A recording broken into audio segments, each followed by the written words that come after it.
People? Well, I see Ray has shown up. Hello, Ray. Wow, how's everybody doing out there? It's raining.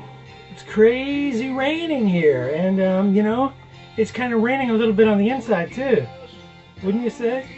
I'm getting a little monkey wash, a little donkey rinse. Monkey wash, donkey rinse. Honey, do you wanna go? There was such a clamoring for Warren Zevon last week. I decided to do a Warren Zevon mix for tonight's show. I think you're really gonna dig it. Do you wanna go? All right. So it's funny because I thought for sure that Silver was going to show up, and I got my my Skype all ready for Silver, like, you know, that was all going to happen, and Silver doesn't show up. I can't believe it. So Silver, we were watching this in the archive. Know that I was thinking about you, buddy boy, and I was feeling it. We were gonna have our big talk here, you know. But I'm happy to do that whenever. I'm feeling the spirits of Mexico here. I'm feeling I'm getting in touch with my inner Mexico right now. I'm feeling some desert. I'm feeling some cooked agave. It's really nice. Oh, Quinto likes my t-shirt. Yeah, my Don Pilar. What do you think? Don Quirins, honey, do you wanna go?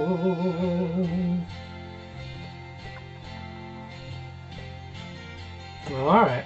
So all right. I think since the Silverman is not here now, we have a really nice special guest tonight, which is Marcos Ramos. And Marcos is he's going to tell us, he's a certified catador, so he's going to lead us through some not tasting techniques necessarily, although if you guys have any questions for Marcos, please ask him. You guys may have some of you may have met him, because he's been on some of the Blue Agave tours, and he also has a working relationship with Fortaleza, which we're all very big fans of course. Oh, I see BL Agave showed up. Hi, BL. What's happening? You're here. We're talking. I love it. Okay. So, don't you want to go? So I think maybe the first thing I'm going to do is I want to finish I've been preparing my mouth.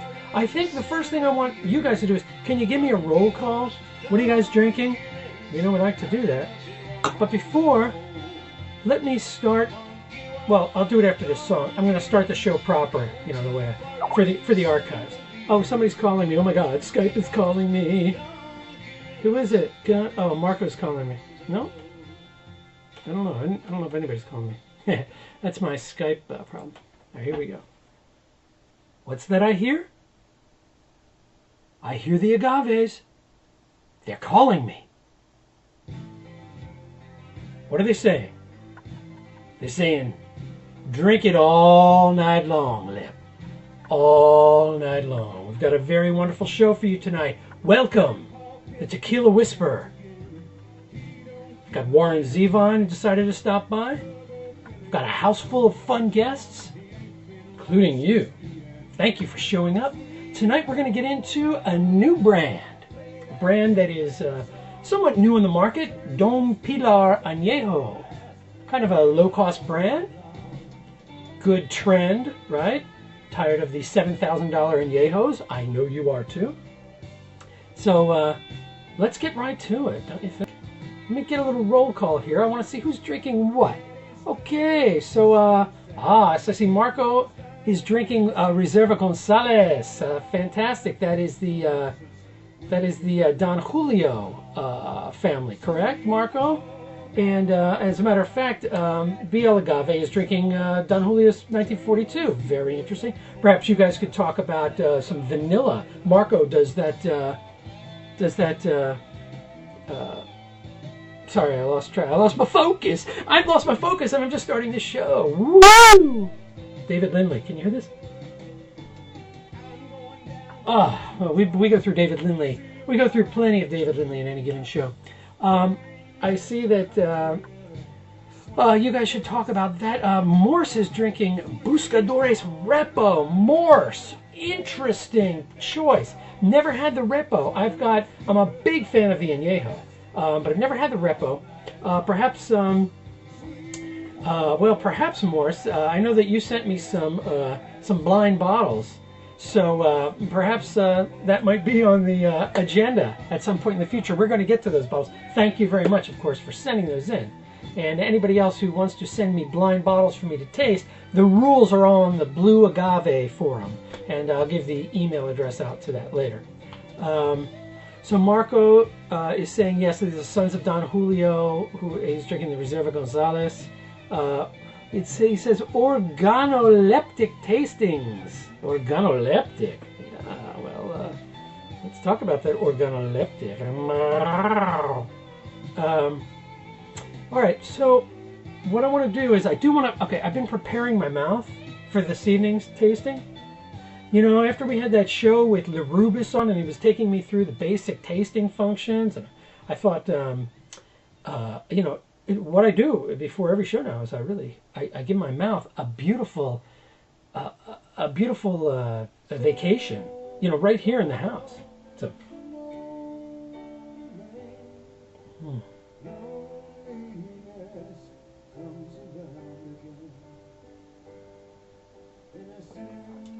Now this is City Legs. It's got such a wonderful kind of true and raw, honest agave going on that I love to start out an evening with some of that Blanco.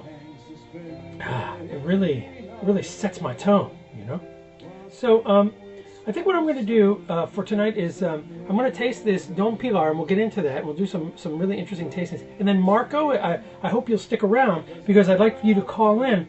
And you and I had a conversation a little earlier, and there's some great information you've got about what's been going on down in the tequila producing region. And I'd love to talk to you for a couple minutes about that. So please, hang on. Marco says, I'm here, Lip. I'm with you. Not going anywhere. Okay, I know Marco's drinking. Right on. Ray is drinking Oro Azul Millennium Edition. Oh, Ray. Oh, yes. I'm a big fan of that, Ray. I'm a big fool for that. I actually traded one of those bottles away once, and I've been trying to get it back because the guy I traded to, I know he hasn't opened it, and he never will give it back to me. I've offered 4 times what it's worth just to get it back. It was a mistake of the heart, I think, but not of the head for sure. I made a stupid trade. So it happens. I'm human, baby. It's the human condition. I don't want you guys to think worse of me. Now, let's get right to this Don Pilar, shall we? So, look at this, guys. Oh, woo, woo. Right? Look how this thing came in. Now, I notice also there's a couple of lurkers. If you guys are wondering how to sign in, just down at the gray chat box where it just says type your chat message, as soon as you type a message, you'll get to sign in. So, if you feel like coming in, even if you don't want to chat, but you want to make a funny name so I know who to call, because I'm going to make fun of you very soon. Otherwise, I'm just going to call you anonymous viewers. Hey, anonymous viewers, get your ass into the mix. All right. So here we've got Don Pilar. Look at this beautiful packaging job. So I'll give you a little close up of that.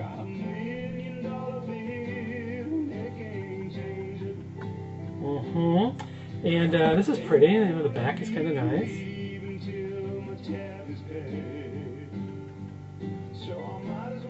And Quinto says, I recently found 2 of those babies.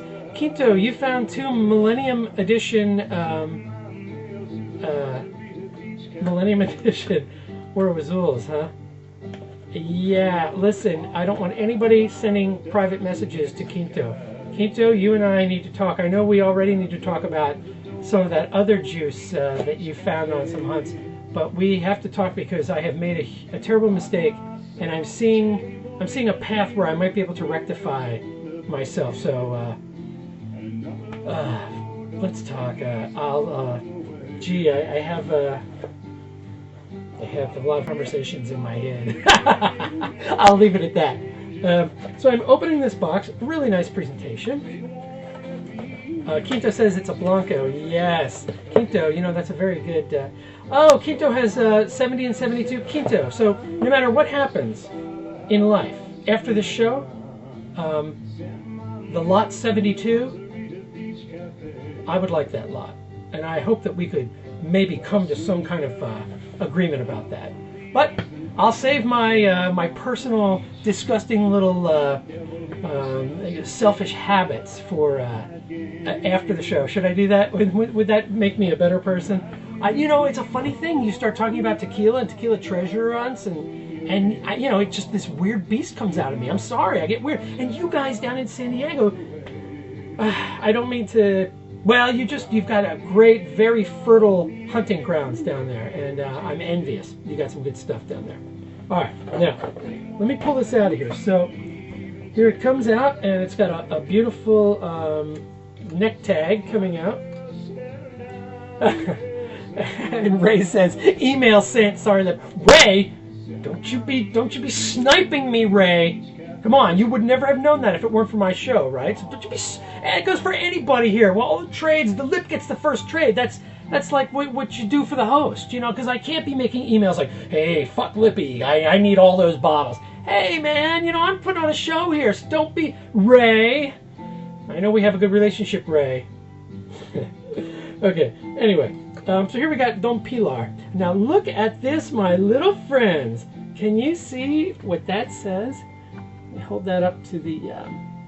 can you see that that is signed in kind of a silver ink?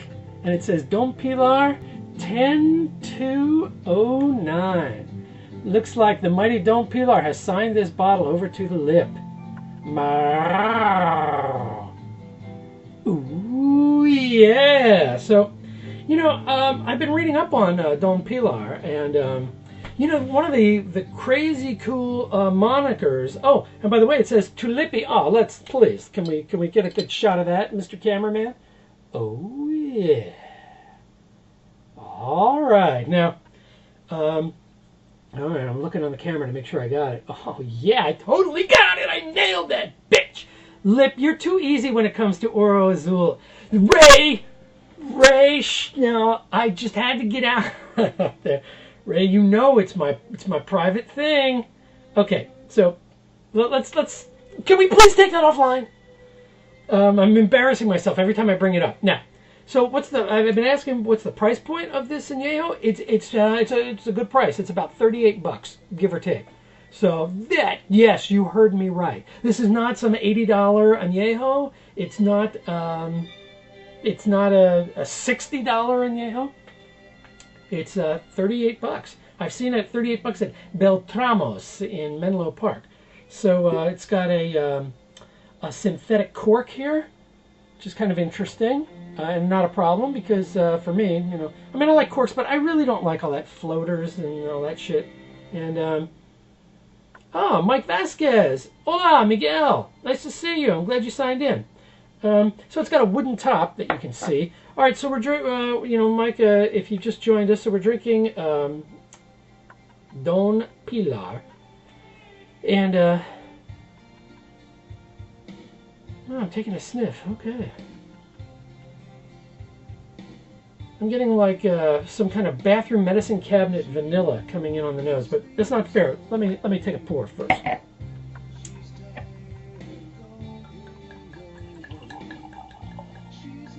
Hello.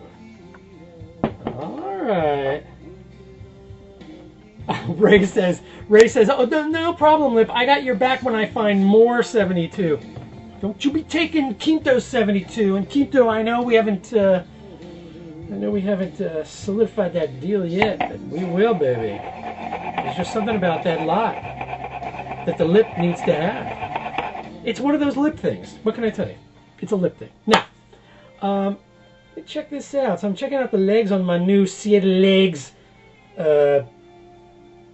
LCD monitor. I gotta say, this monitor is just fucking beautiful for showing a light through. So I've got not a whole lot of legs going on here. They're very runny, very thin. They come down really fast. Let me air this out a little bit. So here's a funny thing. Before I take my first taste, or even my first sniff, here's something really interesting about Don Pilar. Is in the fermentation process, they play Baroque music in the distillery, and it's piped through. And supposedly the yeast are actually affected by this, and you can kind of see them dancing around. I don't know, but you know, whatever works, and I guess it's working for Don Pilar and friends. Okay, so I'm getting a lot of vanilla here, a lot of oak. I could not get to the site. If any of you guys, sometimes Witchy's really good about this, but if any of you guys have a minute, go to the Don Pilar site and tell me how many years, how many months, well, yeah, how many months is this aged? Is it put in there? Because I'm getting an awful lot of oak in here, and yeah, it's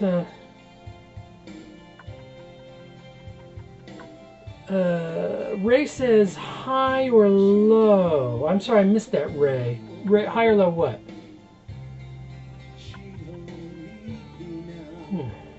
Can you guys hear the music? Marco, just tell me like yes or no. Do you need it up higher or lower?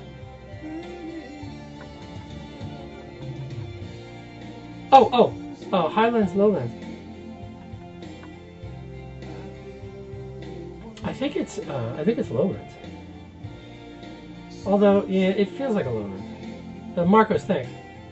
If you guys, I gotta say, I don't quite remember, and I've fallen down on that. I've been a little busy this week, my friends. And you know me, it's the lip. I'm going to tell you the truth. We have termites in my house. Okay, we have fucking termites, and it has. Now, you know, I just looked across the floor. Like every little thing on the carpet looks like a fucking termite walking across. Hey, you don't know what it's like to be me and live in a house with termites. I have a bug issue. I got a lot of bug issues, and they're these little that we got a swarm, and they came into the house crawling. They lost their wings, and these little black things, and they're fucking. They're mating. That's what they do. They came into my house to fuck in my house, which is, you know, it's kind of all right, but not in my house. Go do it out on the lawn or something. And so I've been a little distracted this week. It's really bugging me. All right, so Marco says it's age 12 months. All right, well, okay, that makes sense. So I'm sorry. I really didn't want to get on that whole termite thing, but it's been a big part of my life this week. I know it'll get taken care of, but I'm a real big baby when it comes to, you know, exterminating my house. And the guy who's checking out my termites is he is not instilling trust in me. And you know me, you know how that kind of trust and that relationship is so important to me. And this guy is kind of mealy-mouthed about what it's going to cost. Really, I mean, he's the definition of mealy-mouthed. Like, and he talks kind of in a high voice. And, well, and so we're standing out last night talking about this inspection that he kind of did half of the house.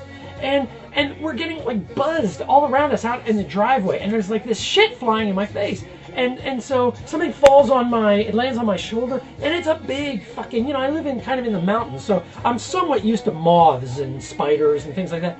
This thing comes down and he just gently picks it off and he goes, oh, see, like, this is a damp wood termite.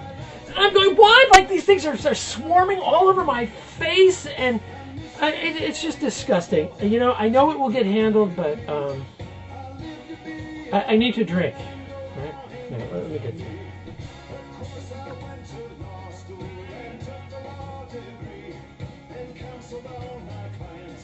All right, so I'm getting a lot of vanilla, I'm not getting pretty much any spice at all on the nose.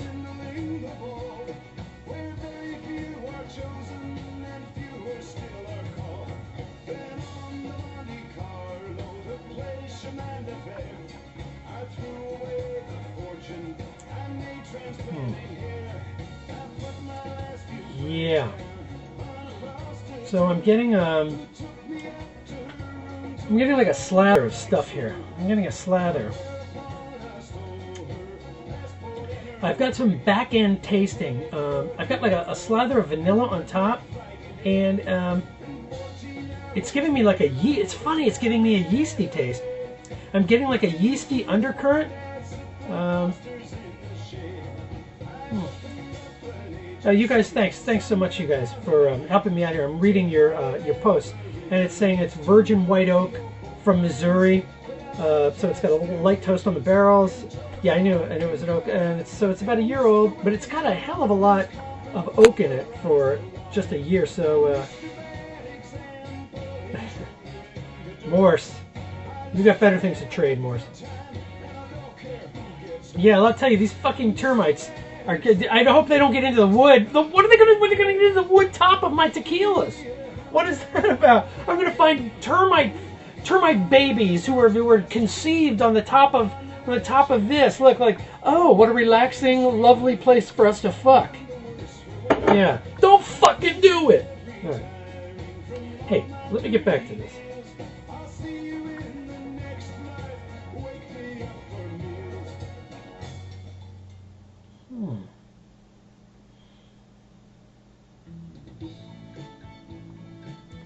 Oh, this is a great song. This is a very good song. You guys might hear me play this a little later. All right, so I'm really getting a yeasty undertone here. I was not prepared for that. I have tasted this to different. I've tasted it with different levels in Don Julio lately, and yeah, especially that Don Julio Repo. I'm sorry my apartment's a mess. Most of all, I'm sorry if I made you blue. I'm betting the gorilla will too. They say Jesus will find you wherever you go. But when he'll come looking for you, they don't know. In the meantime, keep your profile low. Gorilla, you're a desperado.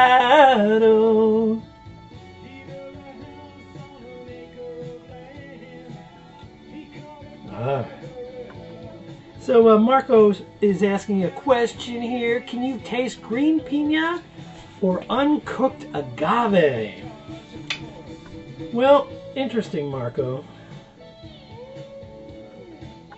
Let me give a real mouthwash to this.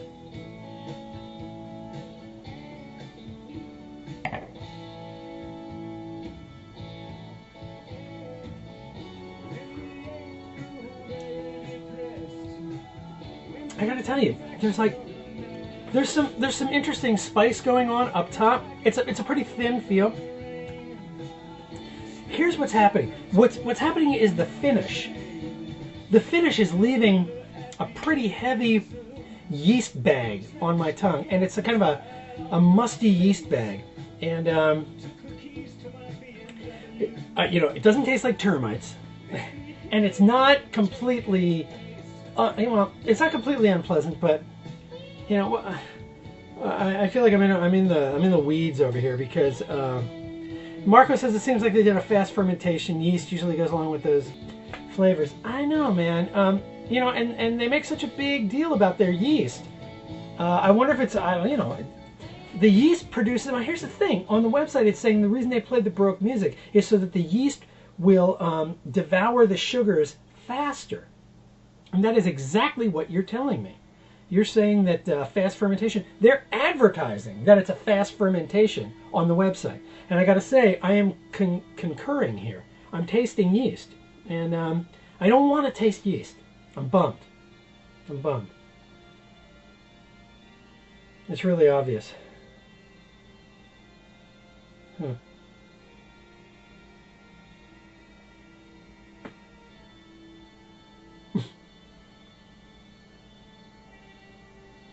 Maybe the yeast didn't like the song. Oh, you are so smart. Okay, so here's what I wanted to do. This is a $38 Anejo, right?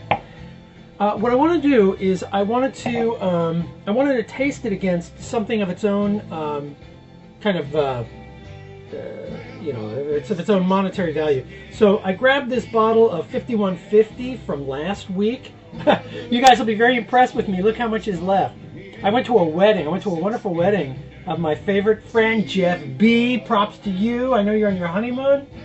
With your lovely wife, Jeff and I went on my fantastic treasure hunt back in the spring and brought back some great stuff. And he was a neophyte, and I brought a big fat flask of this to his wedding. And actually, but what I really brought, and I hope that someday you will watch this archive, my elder, Juan Mesa, turned me on to some T1 11-year super aged Anejo. If you don't know about T1, some of you do, some of you don't. Look it up, and it's a brand that's coming out on the market. But I was tasting their extra Anejo, and Juan Mesa gave Jeff and I a mini's worth, like about 50 milliliters, to bless our hunt. And we never got to taste it on the hunt because it was this was such incredible juice that it was never time to really taste it. So we tasted it at his wedding, and my friends, talk about complication and spice and finish and interest. There's absolutely no comparison. That's like an $1,100 tequila, and we're talking about $30 to $40 here. I understand, but just let me go there for a second and reminisce what it would be like to have a bottle of that T1, and to once again say muchas gracias to my elder Juan Mesa for turning me on to that. I know you've been wondering, when are you ever going to taste that, Lippy? And when are you going to tell me what you think about it? That might be, I guess this might be my only time to give, so please give me one more minute to indulge. That taste was just unbelievable. And when I say unbelievable, I mean, I've never tasted a tequila that tasted like that. I won't tell you that it is my absolute favorite. I don't know, but it could be. I mean, it was outrageous how complicated it was, and how, you know how when the tequila is really great, when you can smell the empty glass for a half an hour. You could just put your nose up to that glass. Well, this, I had a split 50 milliliters with Jeff, and I gave him a big pour too. So I went up to the wedding table, at the beginning of the wedding, because I knew he'd kind of get shit-faced by the end. And I gave him well, actually I didn't pour it there. I poured it at my table and I handed it to him. And so I really had the equivalent of like a third of a shot. And all I can say is I would like a lot more than a third at some point in the future. But maybe T1, yeah, maybe T1 could send some to me. Because I'm not exactly sure how good it is, actually. I think I need, that's the problem. I would love to say that it was really good, but I need a little more. All right, so what are you guys talking about now? Warren Zevon, yeah. Okay, all right. So let me pour some of this 5150. This is the end of the bottle. That was a long story, wasn't it, my little friends? But I'll tell you, this went to a really good cause. So I drank like 3/4 of that bottle between me, my buddy Jeff, who got married, and another guy, Dave Wynn. I'm sending you out, Dave Wynn. If you're watching this, I want you to send me a little email that says, I just got the props. So here's the thing. I wanted to put this Don Pilar, which I'm going to put over here so I can remember what's what, against the 5150. And the third thing I wanted to kind of taste it against for taste was one of my faves is Fina Estampa, which I'm not going to get into a whole lot because we haven't talked about that yet on the show. And this is Fina Anejo, right? And see, oh, we got a lot of new viewers. So please, viewers, sign in. Ryan Hutchins is a distributor for T1. Yeah, I know Marco. So Ryan has graciously sent me a couple of blind minis to taste, and that's coming on a future show. I'd be very surprised if Ryan sent me any of the extra Anejo T1. He has sent me the I think it's Excepcional. It's like a Blanco. I'm a little confused on those ages. We'll save that for that show. I'll do my homework. So anyway, I've got some Fina Estampa here that is approximately the same thing, like high 30s for this bottle. So I want to taste these in a row here.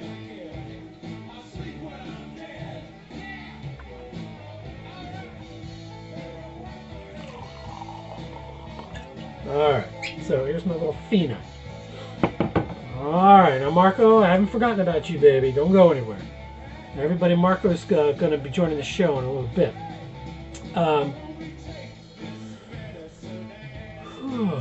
Here we go. So let me try a little of this Fina. Yeah, no, oh boy, this Fina has it's got that kind of a very thick sweetness. Fina always has a very thick kind of a tongue feel to me. Yeah, Ray, I see Ray's a Fina fan. Yeah, let me try this.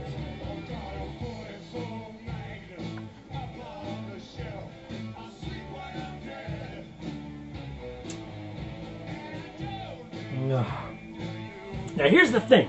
Okay, so Fina, it's coming on, and I'm going like, oh, Fina, I remembered you as bitter. Fina starts jumping on your tongue and starts giving you that mineral conversation, like it's just slapping your face. And I love to be slapped around by Fina. I think of Fina as my beautiful black stallion, who I must tame and I must respect at the same time. Boy, there's a really interesting mineral finish. I'm going to try it one more time because I'm just so excited about it. I'm always so surprised that Fina doesn't use a Tahona or Tahona.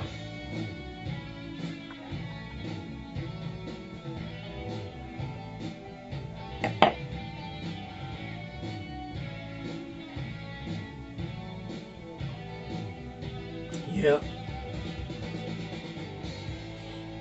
I gotta tell you, there's some beautiful age in there. There's a lot of spice and spangle and you know, like someone like some leather bound like new wave punk kid who's got spikes on their wristband, but tiny little super small and thin spikes, and it's kind of pleasing. It's like hurts so good, you know. Yes, yeah, Fina, my friend. So now I'm back to the Don Pilar. Yeah, there's like a little bit of tiny bit of cat piss going on there. It's like a yeasty cat piss kind of thing. It's astringent and kind of acidic is where I'm going with that. It's kind of like a cat. It's kind of like a cat rubbed his balls against some sandpaper, right? And then we squeeze those balls through some vinegar, and then, you know, we put a bean of vanilla in there, and like a big dollop of cookie dough yeast. You know, it's there's I want to come back to this, and I'm not trouncing it, but I'm not as excited about it as I wish I was. Let's say, whoa, this fucking 5150, it keeps slapping. You know. This is, you know, this thing has its own motherfucking personality, okay? It just does. And I don't know if you guys... Okay, let me ask you a question. Roll call. Has anybody here tasted 5150 Anejo? Tell me what you think. I'm writing some tasting notes. Has anybody tasted this 5150? She stood beside my narrow bed. Well, you know, it's not... I'm tasting some other stuff in the nose. I'm smelling it. And,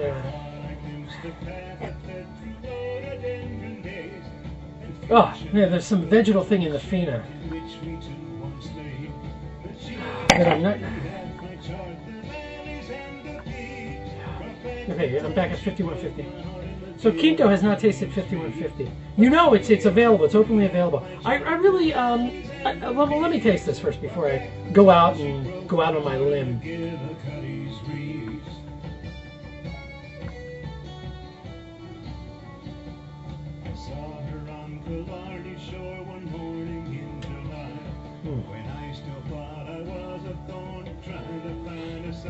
Yeah. So the 5150, it seems to me, it's funny because it's got the USA stripes as its logo, and I actually feel like there are stripes of flavor here that are not exactly melding and playing so nicely together. That's something I've always liked about Fina and my favorite brands, is there's a real tapestry of flavors. And I'll say the 5150 is pretty damn good. It's like plywood. It's like a veneer. It's like they are really close, but they are separating in my mouth. And I'm getting a high and a middle and a low there. all of them pleasing, but all of them thin, very thin. And there isn't a harmony. It's like it's a marriage where it's a marriage of convenience. There are no arguments, and they're very close, and they help each other out with carpooling, and somebody picks the other one up from work, and they bring them a burrito for dinner. Honey, I brought you a burrito. Let's sit around and eat it. It takes some kind of special talent that I don't know, and I would love to go down to Jalisco. Marco, hook me up. Let's go down to Jalisco and find out what is it about my favorite master distillers. What are they doing in their flavor profile where they're marrying a flavor? Is it they know when to back off? Is it, I'm sure it's the heads and the tails, and is it they know when to back off of the aging? But it's not, well, it is the aging here I'm speaking of, I think. You know, these layers of veneer. Aging is its own, I mean, aside from just creating a Blanco, I'm sure, you know, aging is its own crazy talent. All right, let me take a break here for a second. What are you guys talking about? All right, so Ray has tasted 5150 at Las Vegas. Oh, okay. And Marco says they have a perfect balance on oak and agave. Interesting. And they spice it up with methanol. Interesting, because it does have like a methanol thing going on. It's very interesting. And the balance is another interesting question. Now, I'm not backpedaling, but I just said, I said they are balanced. They're playing together super nicely. I don't find them woven like I like, but they are balanced together. It's a pleasing taste. But the funny thing is, Marco, you're talking about this you call it methanol. I'm sorry. Methanol, I was calling it menthol because, and maybe it's very similar. It's almost like a menthol cigarette. Wow, I was not ready for that. That's totally present in this 5150. So Marco, you've obviously had this menthol.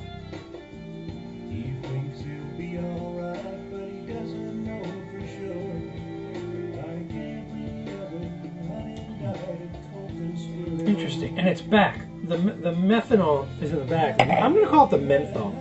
It's like a menthol. It's like a pack of Cools that you didn't smoke. It's not like a lit menthol. It's like a crushed menthol that you're huffing. It's like you're going to huff that menthol. Heads and tails are methanol. I mean it like the fuel. Well, yeah. Well, you know, Marco, we're going to have a conversation about that in about 5 minutes. So check it out. All right. So let me just finish up here with this three-way.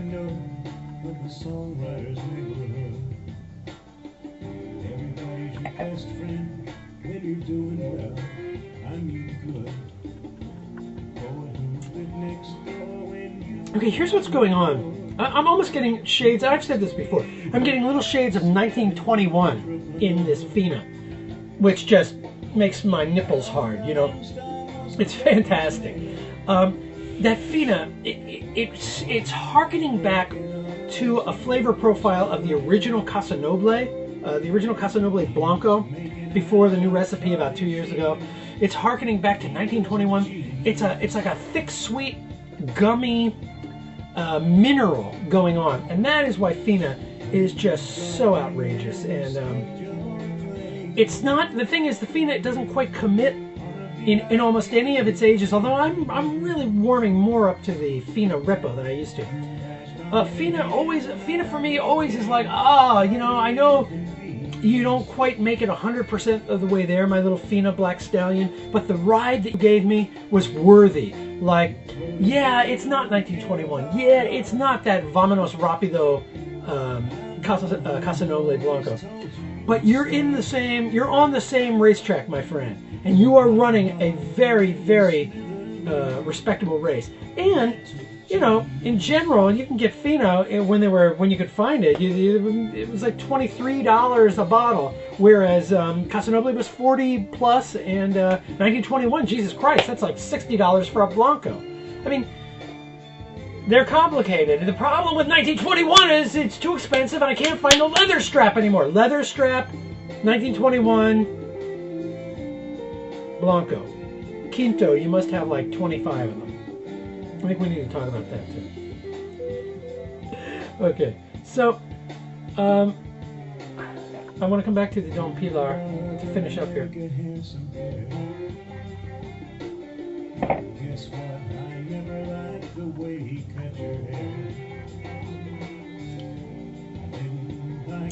Yeasty. I'm going to say it. So my advice is, this would actually, I don't know, is it going to work in a margarita? It's not a bad añejo. It's not a bad añejo to mix. You can sip it, but it's got a little too much yeast for my taste. I don't like the yeast. What I'm interested in is what will happen when you balance. This is a new brand, and they're just starting out.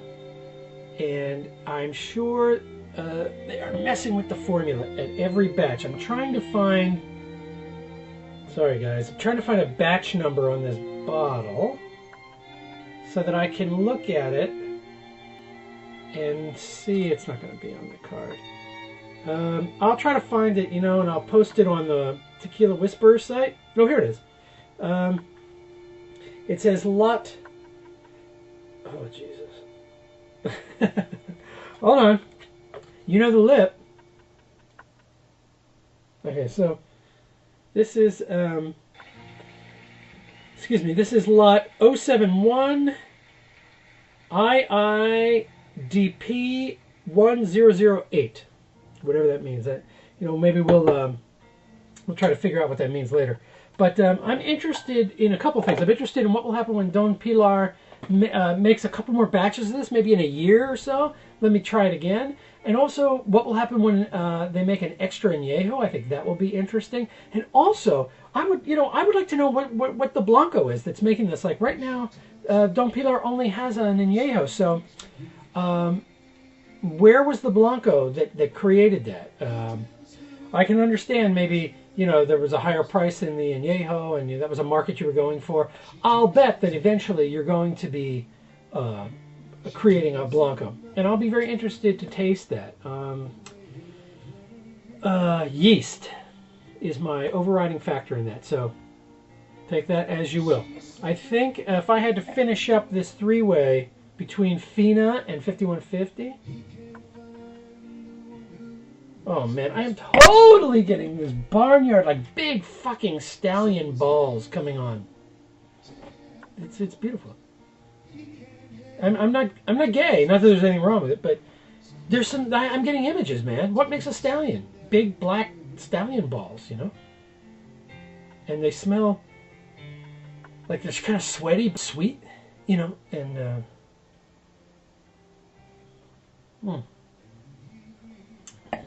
So that's a great taste. Marco. So Marco, I want you to call me, baby. Skype me. And let's talk a little bit about what we can learn from some of your experiences and what you're working on now. I think the viewers are really going to dig what you got to say, baby. So give me a call. Skype me up, and I'm ready to go whenever you call me. In the meantime, friends, what did you think of Piggy and Doggy? Have you watched it since? You better be nice to me, or I'll make another Piggy and Doggy story. All right, here it comes. Marco. Piggy and Doggy. Have you watched it since? You better be nice to me. Marco. Give me 1 second. I have you on the other screen. Not a problem. I'll turn my music down too. No, I'm good to go. Okay, so can you hear me? Yeah, I'm perfect. Can you hear me? Fantastic. We can hear you. So okay. Thank you for stopping by. It's really wonderful to have you on. I'm sorry. I'm seeing my comparison to big black stallion balls, and I'm losing some people here. Don't worry, I understand what you're trying to say. Yeah, there's like some kind of wonderful kind of racetrack barnyard going on with that's like Fina Estampa. So Marco, have you had that Fina? I had the Blanco and the Fina Estampa, to be honest with you. Yeah. And that's the only thing I had. Okay.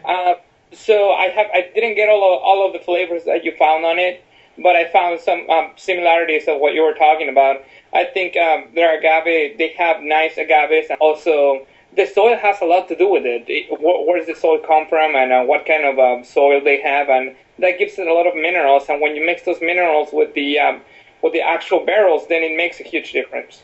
Yes, I hear what you're saying, and I think that I've never really been able to locate. Obviously, Fina is a lowlands tequila, and it's they don't use the Tahona, so I don't know where I'm getting all this mineral from, but I guess it's the agave. And I remember speaking to, I don't want to get too far into Fina. We'll do a Fina show, but I do want to say this: the Gnome is 1436, and I don't think that they make any other brand. I remember talking to the importers about that, and I'm sorry. I'm getting, hey, here's something interesting. You probably see this too, Marco. The Flash says, Lippy, I'll tell you where you get the yeast notes. A lot of tequila producers will speed up the fermentation of the agave by adding urea. Urea? Hey, get the fuck out of here. Marco, you know what? That's fucking piss. Piss acid. Kinda. Didn't I just say I got a cat piss smell out of that stuff? Yeah, I think it has to do a lot of it with the water as well. What's the water source? Because in some of the other tastings that we did in Mexico City, you even find the more experienced catadores found some even flavors of fish and acid, and that comes from the water they're using. A lot of the distilleries are using water that's from the actual water, the water source from Guadalajara, or whatever river is nearby, and yes, you get a lot of weird and funky flavors. Yeah, I met on my first trip to Jalisco. I met David Ruiz, who is connected with the Penca Azul family, and very nice guy. Very nice guy. Yeah, I talk to him every once in a while. He's a really good guy. He's a great guy, and one of the first things, and I was just a young neophyte, very green, and I didn't know anything about the production of tequila at all. That's why I was going there. And the first thing he said to me was, he said, when you go to these distilleries, ask them and look, where is the water coming from? He said, it's all about the water. And, how are they procuring it? Are they filtering it? Where is it coming from? And how are they disposing of it? So he really clued me into that right at the beginning. Yeah, that's a couple things that we have to take in consideration. One is the water, the other one is the soil, and the soil will give a lot of different flavors and smells to the tequila. And then it's the work of the master distiller to blend exactly what you were saying earlier, to make a perfect balance between the oak and the agave flavor on a reposado and an añejo. Yeah. And then from there we'll look for the different and specific characteristics to make the tastings. And pretty much what you're doing is just what we do at our tastings, and we just have a form. I will send it to you later, and maybe I have to translate it for you, and you can share it with the rest of the world. And also, I have another table that was made by I forgot the name of the lady. She does perfumes, and she goes. Yeah. You know who I'm talking about, right? No, but I'm a very big fan of perfume noses, the people who create perfumes. Well, she made a table. And she has all of the different flavors that you can find in tequila, and she describes exactly where it comes from. Like we were talking about the whiskey, vanilla, coffee, nuts, all of that comes from the barrel. Look, Marco, let me stop you here just for a second, because we've got a great question here, and a question from Ray. And I want to introduce you formally. So we're talking to Marco Ramos, and Marco, you are a certified catador at the Academia. Tell me the official institution. The official institution is La Academia Mexicana del Tequila. It was founded 10 years ago in Mexico, and they had chapters all over Mexico. Later, about year number 4, there was a dispute with the chapter of Guadalajara because they were being sponsored by a major tequila company. And a lot of the results were coming kind of funny. So, Señor Andrés, which is the founder of the academy, decided to part ways with that chapter. So, the chapter of Academia Mexicana del Tequila Mexico and Academia Mexicana del Tequila USA has nothing to do with the Guadalajara chapter, which is called Academia Mexicana de Catadores.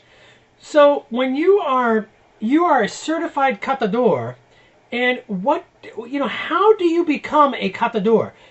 Is there tell me, give us a brief rundown on what is the process. You were telling me a little bit about this earlier. What are the steps that it takes? Because it's not just about tasting tequila, is it? No. You have to be involved in the tequila industry or in the hospitality business working with tequila or educational tequila for about 5 years. I didn't know that. Okay. And then from there, you go into get a sponsor, and the sponsor will take you to a factory, and you will work in every position in the factory at least for 1 day. Okay, so maybe you're out in the fields as a jimador, and... I had the fortune to work with Fortaleza, so I got the fortune pretty much to work on the tahona, on the traditional method of making tequila, which was a blessing for me. Going to work on the tahona, going to working on the fields, going to the caldera and just take a look at the caldera all day, and I was just pretty bored, just looking at the caldera, making sure it didn't go on fire. So the caldera is where it's distilled or fermented? Which one? The caldera is the actual oven that heats up the whole process of making tequila. Oh, is it the oven that heats up the hornos?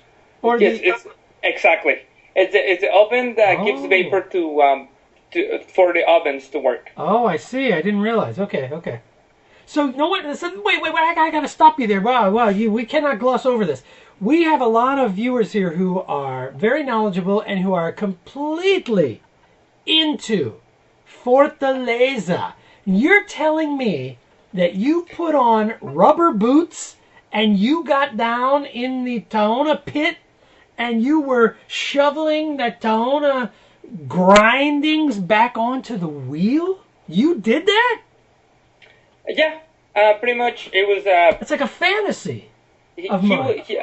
The only thing that I didn't get to do that I really wanted to do was doing the bateador work, but we got rid of that a long time ago. Bateador was the guy that was inside the barrel on the fermentation process and got all the fibers out. Wait. This is the guy who's inside the barrel. What barrel? The fermentation barrel? The fermentation barrel. That was back in the days. That was really, really back in the days. There's a beautiful painting on the Sausa, on the Recinto Sausa, that Gabriel Flores, who was a painter under Diego Rivera, made. Sure. And it has a bateador. There has actually a naked guy inside something that looks like a pipon, and he was taking the fibers out of the barrel. It was pretty funny. That's fantastic. I've heard that L'Alteña, who they make the brands El Tesoro, of course, and Tapatio, that they used to. I don't think they still do this, but I could be wrong. I don't want to spread false rumors. I heard that they still get into the barrel themselves because it's the body yeast and the yeast in the air that starts to ferment their juice. Do you know? Have you ever heard that story, Marco? That L'Alteña still does it, 1139. No, I heard that they were using the tahona. That's where Guillermo got the whole idea of opening Fortaleza again. Really? And then I'm not sure. I never heard that they went into the barrels. I never heard that before. But I will look for those flavors. Yes. Human flavors. You'll look for a couple of chest hairs coming out. Let me strain that. Yeah, so Guillermo, now, we're all very big fans of Fortaleza. Now, tell us, in addition to being a catador, what do you, because I know you have a working relationship with the Fortaleza distillery. So what do you do with Guillermo? With Guillermo, I help him a lot. I work in the hospitality business for the Four Seasons, and I do a lot of banquets and caterings. So I met Guillermo one time at a restaurant in Encinitas here in San Diego. The name of the restaurant is El Callejon. They have a huge selection of tequilas. Yeah. The way I met Guillermo was pretty funny. I was telling the story about his tequila to a couple, and then he started talking, and I'm like, who is this guy? What is he talking about? And she's like, I am Guillermo Sousa. And I was like, no, you're not. And then I look at the ringing fan, and I was like, oh, maybe you are. And then from there, he asked me if I go down to Mexico and help him out with his with your tour, the tour that you went to. Yeah. For the Blue Agave tour. And we just put up that beautiful party for you guys, and we had a lot of fun. And every once in a while, I help him out with his events. I love to talk about tequila, tell people about tequila, funny facts about tequila that no one knows about. Like back in the Revolution time, we had a problem with influenza, like the one we have right now, and doctors were prescribing tequila. Ha! That was your medicine for the influenza back in the days. I don't know what they're doing it anymore, but that was the medicine for influenza back in the days. That's a flu vaccine that I can really get behind. Just shoot me up. Actually, that wouldn't be good because I want to taste it. I want to take it this way. I've actually heard from some homeopathic friends of mine that tequila in particular, different from all other alcohol and other spirits, is it kills mold in the body. And so it's got a great benefit, of course, if you don't abuse it. So... And I'm working on that, believe me. I'm working on that one sip at a time, not to abuse. Hey, Witchy is in the house. Witchy, I got to call that out. Good to see you, buddy boy. So, Marco, okay, so you're doing some hospitality work, and that's how you know Guillermo. Now, let me ask you this, as a plug for what's coming up at Fortaleza. They're having a very big Dia de los Muertos celebration down in Tequila. Are you going to be down there as any part of that? Right when we hang up, I got a hold of Guillermo, and I need to talk to you about that later. And yes, I will be there. Fortunately, he invited me, and I will be there. And we can probably do a show, me over there and you over here. Hey, that sounds fantastic! Everybody hear that? We'll work on that in a little bit. I'll make an announcement when it's appropriate. Wouldn't you love to see the Lip doing a show from up here and Marco down in the caves and Halloween celebration? We'll get to that a little later. So, all right. So here you are. You're a catador. Now let me ask you this. I'm going to lay this out. Don't get mad at me, okay? You won't get mad at me? No, I won't. All right. He's not going to get mad at me. Everybody saw this. So you're a catador. What is it? Why are you a catador? What does it help you with in the hospitality industry? Well, I'm not doing anything with it at work. To be honest with you, that's something that I wanted to do for personal reasons. No, I'm not hiding anything. I just really wanted to do it the right way. Yeah. I just wanted. I know that you guys support a lot of the tequila causes, and you guys do. Meaning the Blue Agave tour guys. Yeah. And I just wanted to be at that level, and I thought it was important for me to take the Catador certification. I met Philip Soto, who was in charge of the U.S. chapter in the past. Yeah, sure. And we talked about it for a little bit, and then he disappeared, and then I contacted Mexico directly, and they gave me the opportunity. They gave me a list of things to do, and then I went to Mexico City for a class of 4 days. It was approximately 8 hours every day.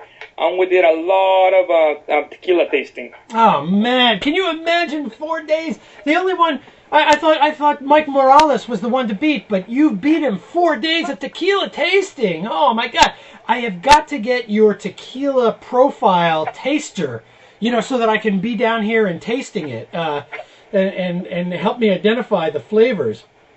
I will translate that for you, and I will have it as a PDF, and everybody can download it. Hey, that'll be great. Working on that. I'll hook that up on my website, tequilawhisperer.com, because, yeah, I hear what you're saying. The more knowledgeable we all are, the better, the better, the better.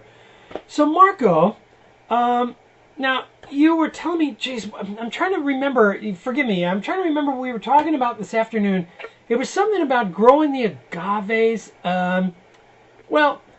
Let me ask you this. When I was down there, the last time I was down was 2 years ago, and I remember driving in the Highlands, and this very, very generous, the woman who is the owner of one of the distilleries down there, was driving up to her fabrica, and we were driving through all of the fields, and she was commenting how the quiotes were growing much sooner than had ever happened before. Are you hearing anything about that? Environmental issues that are going on down in Mexico right now, where the agaves are growing quicker or stranger, or they're sprouting their quiotes? I think it has to do a lot with the temperature of where they are, and it does affect, I think, global warming like every other plant species. It will probably affect the agave. There are a couple of variations that they're doing on the agaves, as we were talking about earlier. We were talking about that one of the factories is doing clonation of the better plants and trying to do some DNA enforcing to make sure that the plants are stronger against the different types of viruses and different types of problems they have. They grow quicker and they grow bigger. And the University of Guadalajara, it's actually has a problem with that, and they're trying to stop the factories of doing that. So that way, I'm sorry. No, go ahead. So they're doing this super agave species, and it's going away from the traditional blue agave Weber tequilera. And the university is telling the government, this is not the blue agave Weber tequilera that is making the great tequila that we were making. This is another species, and it's going to affect, on the long run, it's just going to affect the flavor of the agave and the quality of the agave. Back in the days when the master distiller used to make the tequila for all of the companies, the process was watched a little bit more. Yeah. I'm sorry, less on production, more on flavor. I think now with the biggest production, with the big boom of tequila that we have now the engineers are trying to get as much juice as they can from the plants, and that's why they're making these super plants that are making more juice. Not necessarily quality juice, but just more juice.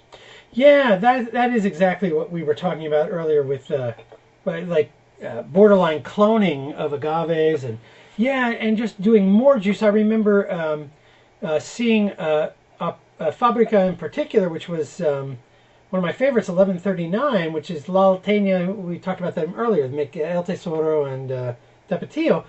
The agaves that Carlos Camarena is using were easily the reddest, rustiest, most ripe agaves that I had seen of any of the distilleries. And I went to something like 16 distilleries in 5 days or 6 days we had. So I think that is, there just comes a point where you have to wait for the plant. And if you force it and you try to do things that are not natural, you're gonna get more juice, but it's not going to be the same quality juice. Yeah, and that's exactly what some of the factories are doing. And when you're in tequila, everybody buys plants from everybody. And Dos Hijuelos, you don't know where Dos Hijuelos come from. Some of them got out of those cloning facilities, and they just mutated into different things. Yeah. And the person who's selling you the agave is telling you it's an agave that is ready, but you don't know unless you grow your own agave, unless you have a really good quality check on the agave, you really don't know what kind of agave you're getting. Yeah. Well, Marco, thank you so much for stopping in.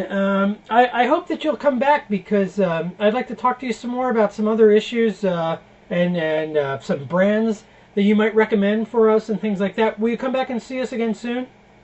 I'll try. I usually work on Thursday nights, but we can record something and get it. And you guys can submit your questions, and you can just email them to me, talk to me, and I'll try to answer them as quick and as accurate as I can. Hey, I really appreciate that. Thank you, buddy. Thank you for coming by, and we'll talk later. No problem, man. Have a good day. All right. Hey, my little friends. What do you think about that? Marco. So, yeah, that was really great. We get a good feel for what's going on down there. We'll be talking to him again because we're going to want to know what's going on down in Jalisco. So, look, we alluded to something about Halloween, and I'll let you know what's going on with that. I'm trying to work out a deal where I'm bringing you a Halloween celebration from the cavas, from the caves of Fortaleza. Can you believe it? Oh, shit. I wanted to ask Marco about Fortaleza. There he is. I wanted to ask Marco. Marco, okay, so tell us in chat. What is your tasting take on Fortaleza Reposado Lot 5? You knew I was going to say that. What do you think about that? I know it's an anomaly. I know that I may never see it again. I know that it was something that Guillermo watched go by and then grabbed and made and then let it go by again. So, yeah, tell us what you think about that. I think that's one of his standouts. So, so folks, oh, let me put a little music back on.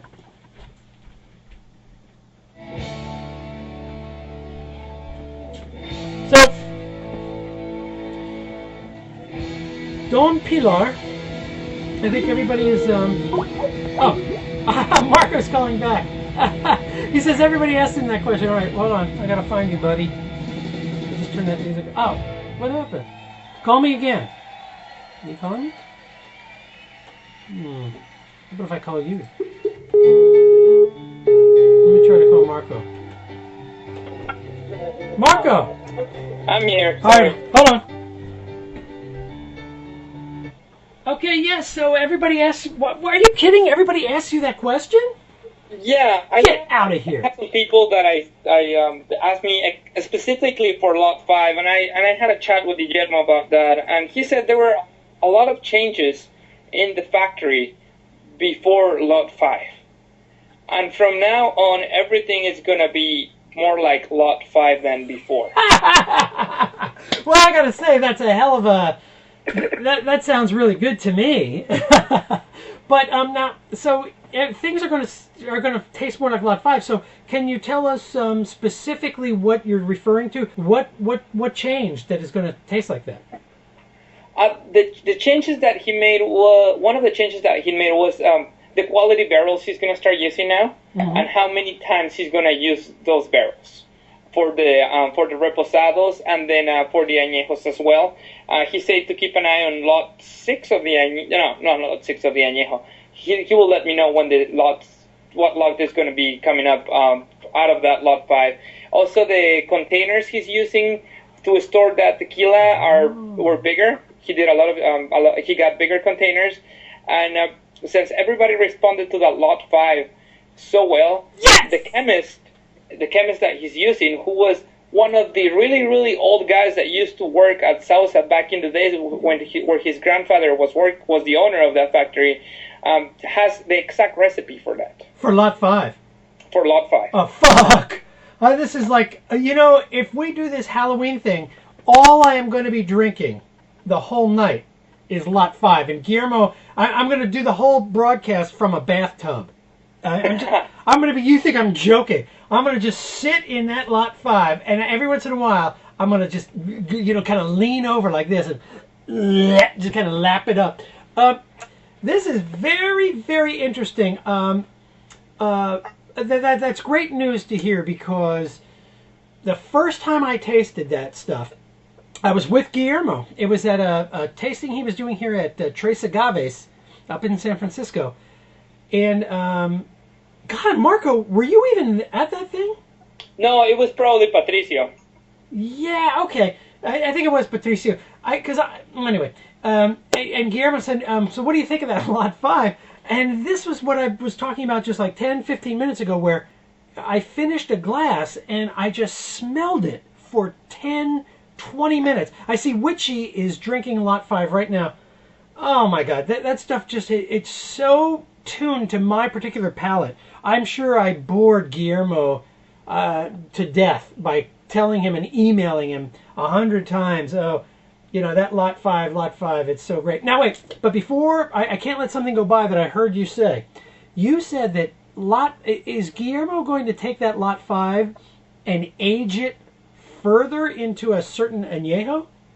The lot 5, it was the lot 5, it was the lot 5 of, in general. But that specific barrel, it's safe, because that's going to be a 5-year añejo. Oh. Wow. So lot 5 is going to make a 5-year añejo. Oh, wow. Okay. Whoa. Another thing that I'm going to give you guys heads up. Some of the guys that came to Spirits of Mexico know about this.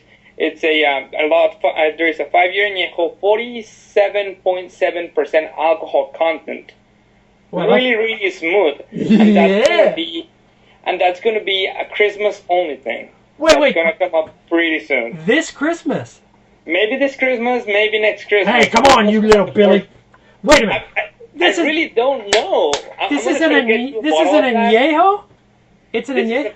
It's a 5-year Anejo, 47.7 percent alcohol content. Right. He doesn't want to add any water at all. Well, out of the barrel into the bottle. That's a good idea. I like that. Are you allowed to sell that in the United States? Is he allowed to sell that? He's working on the paperwork for that. All right, that's what I like about Guillermo. He's working on the paperwork. Yeah, baby, work on that fucking paperwork. You know, this guy, he's a good guy, and I like him and all. But I gotta say, the best thing about him is the juice that he makes. I'm not a fanboy of Guillermo. I'm a fanboy of his artisanship. He is an artist with the juice. It's fantastic. The one thing that we talk a lot about is that he's doing the recipe that his great-grandfather was using to make tequila. The only thing he has a problem with is that back in the days, all of the tequila was mezcal, so everybody was using that the agave espadín, which is the one they used to make mezcal. That's the only thing he's not using. He's using the agave Weber tequila, and that's the only thing he changed. Everything else is just like his great-grandfather used to do. You know, that's really interesting. It would be really interesting if he made a special batch that was using the old agaves that his grandfather used. I wonder what the hell that tastes like. Oh my God! But I know that would take 10 years to grow, I'm sure. Well, everybody knows. Well, probably most of the people that you have here know. Everything was mezcal back in the days, and even when you go to Mexico today, they don't call them agaves, they call them mezcales. Yeah. And the government did is, the best mezcal came from the region of Tequila. And that's why it has its own name as tequila. Everybody started calling it tequila. When during the probation time, what the Sousa family did to sell it at the border or to try to get it across the United States, they had bottles they were called Mexican whiskey by Sousa. Oh. It was pretty much tequila. Oh man. Oh man, anybody who's watching this archive, if you have a bottle of Mexican Sousa whiskey, I want you to get in contact with me, and we're going to have a party where we drink that. Oh my God. And we'll invite Guillermo too. And Marco. It'll be fantastic. It'll be a trifecta. Wow. Okay, so Marco, obviously, we got to get you on the Fortaleza show. We're going to do a Fortaleza tasting where, geez, I don't know. Like, we were talking about doing something called Fortaleza Fest, which was, we would take every single age that he's done so far.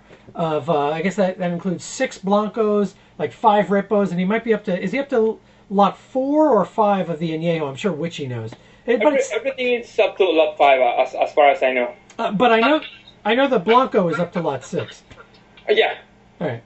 Yeah, that would be so cool. I mean, I would love to do that. We should do that. I know Guillermo has offered to do that down in the caves, which would just be fantastic. So we'll talk about it. Marco, your job is to get that tech correct for Halloween so that we can do a million more broadcasts or webcasts from the caves, from the cavas. That would be so cool. I'll do my best, I promise. I'm going to go over there and try to do my best. And as we talked before, it might be from the museum, and I can probably show you a little bit of the old bottles. Maybe that he has one of those Mexican whiskey bottles. Maybe some memorabilia from the Sousa family. I love that museum. That's a great place. That's a great place to start. Let's do that. Or to finish. Right on. All right, thanks again for coming back and telling us that. Thank you. That's not a problem at all, man. I'm here anytime you need me. Ciao, baby. All right. Whoa. What is that? That's like extra credit, man. Did you catch all that?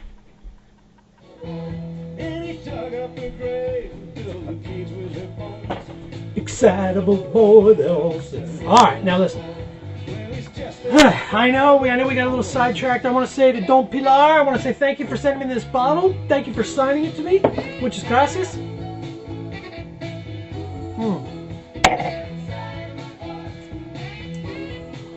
It's got some yeast. We'll talk about that as we go on. yakety sax. Ooh, excitable boy. Ooh, ooh, excitable boy. Ah, man, I was ready to go. Listen, you guys. Ooh, I'm feeling things coming around and coming down. It's time to go. The agaves are calling me. Juan? Who is this? This can't be. Oh, it's Juan from Don Pilar. Oh, Juan. Gracias for my shirt, buddy. You're gonna have to watch most of this show in the archives, as we are wrapping it up now. People who want to hang around for the after show, for the Whisper Club, stick around. We're going to do that. That'll be a little off the air, where we get a little extra hang time and we talk about some things. But I want to thank you, and I was just thanking you, and your father, Don Pilar, for providing this bottle. Very nice. Very generous. I think a lot of stuff is coming up, my tequila friends. So I want you to keep your ear to the dirt, like this. I want you to listen. What do I want you to listen for? Oh, hey, listen, I can't. I'm wrapping up the show, but Juan has just showed up. This is something I want to ask Juan before we say goodbye, because I brought this up a little earlier, Juan, and you weren't around to answer the question. You're telling me that your father is in Mexico working on batch 3. I said the lot number here. It was a little yeasty for me. I'm going to tell you right now. Are you guys working on an extra añejo, perhaps? I bet you are. And are you working on a blanco? So let me know. Let us know. To the rest of my friends, my tequila friends, let the agave speak to you. Let the power always be with you. Let yourself be strong. Let the plant infuse wild wisdom inside you. This is the Tequila Whisperer. Telling you, my friends.